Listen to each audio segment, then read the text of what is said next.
అంటావు మరి. మొన్ననేమో అందరి అప్లికేషన్ ఎంక్వైరీ చేసారు, కొన్ని మిస్ అయిన బాపతి మళ్ళీ పెట్టుకోమంటారు.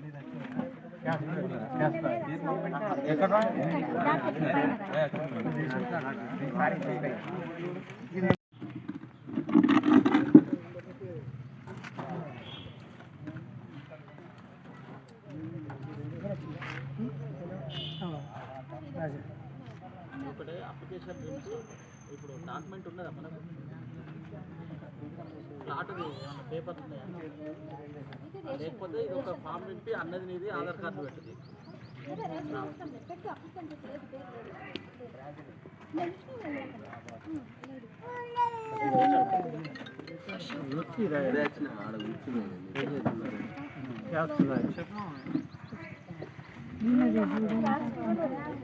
భువనగిరి రవి ఆధార్ కార్డు నిన్న తోట రవి అని రాసింది.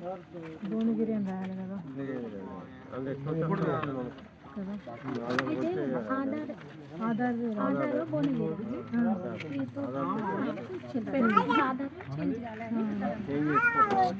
మనం ఇవే రాయాలి.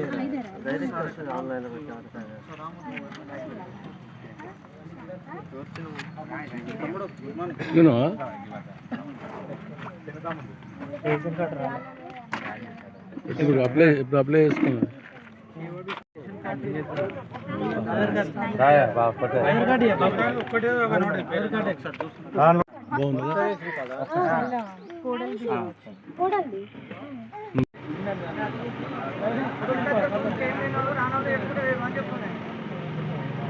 పారదర్శకంగా చేయమని చెప్పి సార్కి చెప్తాను. నిన్న అర్హులకి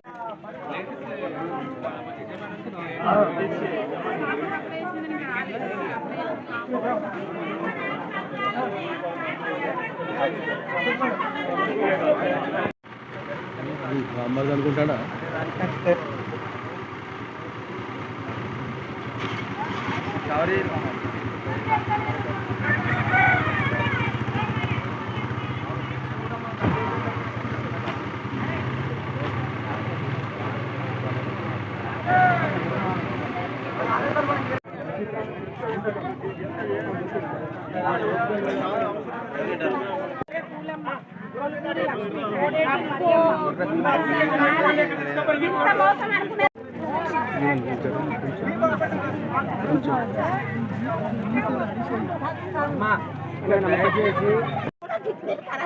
రోజులు ఉండొచ్చిన హాస్పిటల్ అది కూడా వాళ్ళందరికీ తెలుసు.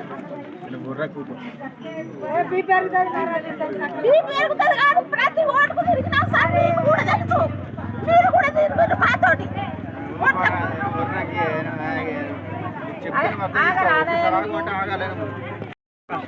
ఇద్దరు కొడుకులు ఉన్న వాళ్ళకు, ముగ్గురు కొడుకులు ఉన్న వాళ్ళకి ఎందుకు రాయదు సార్? వాళ్ళకి పెళ్లి చేస్తే ఎక్కడ ఉంటారు? గవర్నమెంట్ ఏమన్నారు?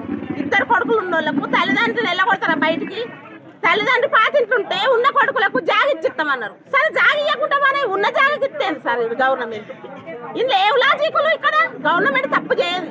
లేని వాళ్ళకి ఇవన్నారు, రేకులు ఇండ్ల వాళ్ళకి ఇవన్నారు, స్టాఫ్ ఇండ్ల వాళ్ళకి ఇవన్నారా, భూములు ఉన్న వాళ్ళకి ఇవన్నారా? గవర్నమెంట్ రాలేదు సార్. నాకు ఇద్దరు కొడుకులు, నాకు 2 రూమ్లు రేకులు ఇల్లు ఉన్నది, పక్క పన్న జాగ ఉన్నది సార్. నాకు పక్క పన్న జాగ కట్టుకుంటా అనుకున్నా. నాకు మొత్తమే రాలేదు సార్. నాకు ఇందిరమ్మ లోను లేదు, నాకు ఏనాడు కూడా లోన్ రాలేదు సార్. నేను నిజాయితీగా ఓట్లేసిన రూపాయి లేకుండా తీసుకోకుండా. నా ప్లాట్ కూడా పోగొట్టిరు. ఇప్పుడు 6 నెలలే తిరగబట్టి కబ్జా చేసుకున్నారు. నేను తిరిగినా కూడా ఒక పిచ్చిదాన్ని చేస్తారు సార్ నన్ను. జక్క నిర్మల సార్. జమ్మికుంట మున్సిపాలిటీలోని 9వ వార్డు సభలో భాగంగా మోతులోడం పాఠశాల యందు అప్లికేషన్లు తీసుకోవడం జరుగుతుంది.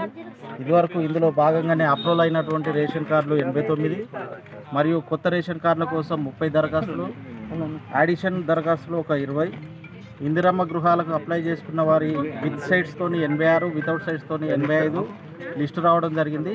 ఇంకా కొందరు మిస్ అయిన వాళ్ళు కూడా ఇక్కడ దరఖాస్తు చేసుకోవడం జరిగింది. దీనికి తగ్గట్టుగా ఏర్పాట్లు అధికారులు కానీ ఇక్కడ వార్డు కౌన్సిలర్లు అయిన మేము కానీ తగిన ఏర్పాట్లు చేసినాం. ఇక్కడి వార్డు ప్రజలకు ఎలాంటి ఇబ్బంది లేకుండా వారికి ఫామ్స్ నింపేందుకు కూడా మా యొక్క పిల్లలు కానీ మా వార్డు ప్రజలు కానీ అందుబాటులో ఉండి వాళ్ళకి అన్ని సౌకర్యాలతో ఏర్పాటు చేయడం జరిగింది. ప్రతిష్టాత్మకంగా చేపట్టినటువంటి ప్రభుత్వం ఈ రేషన్ కార్డులను ఇన్ని రోజులు ఒక 10-15 సంవత్సరాల నుంచి రేషన్ కార్డులు లేక ప్రజలు ఇబ్బంది పడుతున్న తరుణంలో కొత్త గవర్నమెంట్ కొత్త ప్రభుత్వం వచ్చిన తర్వాత ఈరోజు రేవంత్ రెడ్డి గారి నాయకత్వంలో కొత్త రేషన్ కార్డులు కానీ ఇందిరమ్మ గృహాలు కానీ వాటిని తొందరగా అప్లై చేసుకున్నందుకు వీలు చేసుకున్నందుకు వారికి ప్రత్యేకంగా ధన్యవాదాలు. మరింత అంటే ఈరోజు అందుబాటులో లేని ఈ 3 రోజులు జరిగే వార్డు సభలలో అందుబాటులో లేని ప్రజలు ఇది నిరంతర ప్రక్రియగా జరుగుతుంది. ఎప్పుడు కూడా మున్సిపాలిటీలో అప్లికేషన్స్ తీసుకోవడం జరుగుతుంది కాబట్టి ప్రజలు కూడా ఎవరు ఆందోళన చెందవద్దు, అధైర్యపడవద్దు. కావున అందరూ ఎవరన్నా ఇవాళ మిస్ అయిన వాళ్ళు ఉంటే కూడా స్థానిక మున్సిపాలిటీలోకి పోయి అప్లికేషన్ ఇవ్వచ్చు. లేదంటే నాకు కూడా కౌన్సిలర్గా నాకు ఇచ్చినా కూడా నేను తీసుకెళ్ళి వారికి అందుబాటులో ఉండగలనని ఈ సభాముఖంగా తెలియజేస్తున్నాను. ఇక్కడ అంటే రాష్ట్ర ప్రభుత్వ ఆదేశాల ప్రకారం ఈ 14th వార్డులో ఈరోజు వార్డు సభ నిర్వహించడం జరిగింది. దాంట్లో మనకు ప్రభుత్వం నుండి వచ్చిన అర్హుల జాబితా అదేవిధంగా అనర్హుల జాబితా రేషన్ కార్డ్స్ కొరకు అది వాళ్ళకు ప్రజల సమక్షంలో విన్నపించడం జరిగింది. దాంట్లో కొందరు అనర్హులకు కూడా వచ్చినట్టు తెలియంది. వాళ్ళని ఆల్రెడీ క్లియర్గా మనం వాళ్ళని అవుట్రైడ్గా రిజెక్ట్ చేయడం జరిగింది.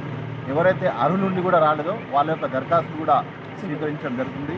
దాంతో పాటుగా ఇప్పుడు ఇక్కడ ఎవరైనా మిస్ అయినా కూడా లేకున్నా కూడా మనకు మున్సిపల్ కార్యాలయంలో వాళ్ళకు కౌంటర్ చేసిన స్పెషల్గా అక్కడ కూడా అర్హులుండి రాకపోతే దయచేసి మాకు దరఖాస్తు ఇవ్వండి.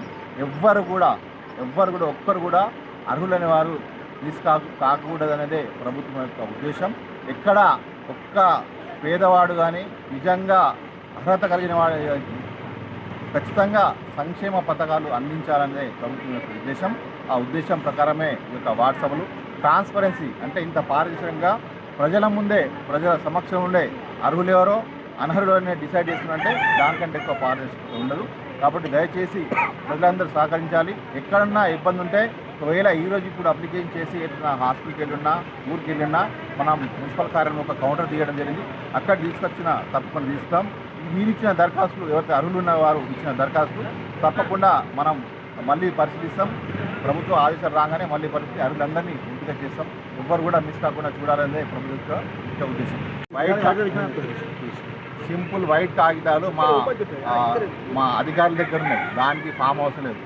కేవలం చేతిరాతతో వాళ్ళ యొక్క Aadhaar card number, phone number, door number రాసి వాళ్ళకి రేషన్ కార్డు కావాలో ఇందిరమ్మ ఇల్లు కావాలనేది రాసిస్తే సరిపోతుంది. దానికి ఎక్కడ ఫామ్ ప్రింటెడ్ ఫామ్ లేదు. ప్రింటెడ్ ఫామ్ కొనవలసిన అవసరం లేదు. ఎందుకంటే ఆ వైట్ పేపర్ కూడా మన దగ్గర అందుబాటులో. దయచేసి ఎవరికి డబ్బులు లేకండి, ఎక్కడ కూడా ఫామ్ కొనకండి. మా దగ్గర ఉన్న వైట్ పేపర్ రాసిస్తే తీసుకుంటాం. రైట్. లిస్ట్ వచ్చింది. వచ్చిన లిస్టులో చాలామంది రైస్ మిల్లర్స్ అప్లై చేసుకున్నారు, బ్యాంక్ ఎంప్లాయీస్ అప్లై చేసుకున్నారు, రైల్వే ఎంప్లాయీస్ అప్లై చేసుకున్నారు, గవర్నమెంట్ పెన్షన్ పొందుతున్న వాళ్ళు అప్లై చేసుకున్నారు. అటువంటి వాళ్ళని వడపోత పోయడానికి కార్యక్రమం. దాంట్కంటే పెద్ద ఏం లేదు. అర్హులను తీసేయాలని కాదు, అనర్హులను తీసేయాలని మాత్రమే ఉద్దేశం. దయచేసి ప్రజలు సహకరించని కోరుతున్నాను.